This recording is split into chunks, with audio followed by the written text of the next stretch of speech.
Bonjour à tous, voici la Minute du Bonheur. Et aujourd'hui, ceux qui agissent sans parler. Vous vous éveillez à la connaissance des lois de la pensée.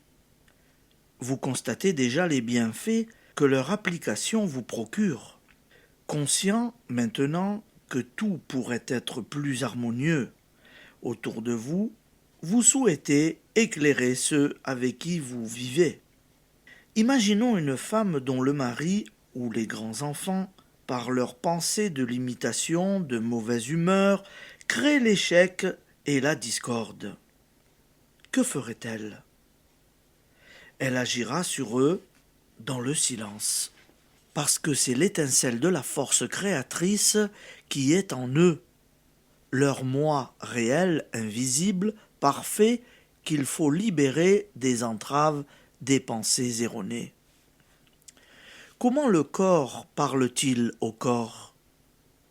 Par un contact physique, geste affectueux ou coup de poing, suivant ce que le corps veut exprimer. Comment l'intelligence parle-t-elle à l'intelligence? Par les données intellectuelles transmises par la parole ou l'écriture. Mais lorsque l'esprit veut parler à l'esprit, il doit le faire en son langage. J'espère que vous avez déjà senti ce langage de l'esprit et capté ces ondes, qu'il vous est arrivé de dire un tel, une telle. Ce qu'il y a de merveilleux entre nous, c'est que nous n'avons pas besoin de parler pour nous comprendre.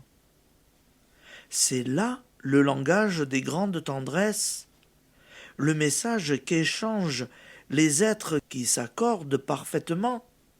Remarquez en passant qu'on dit de deux personnes qu'elles s'accordent comme des instruments de musique dont les ondes vibrent à l'unisson. Application.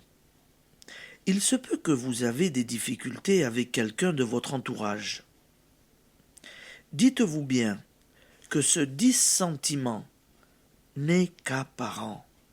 Il n'existe pas entre votre moi réel et parfait et le moi réel et parfait de cette personne.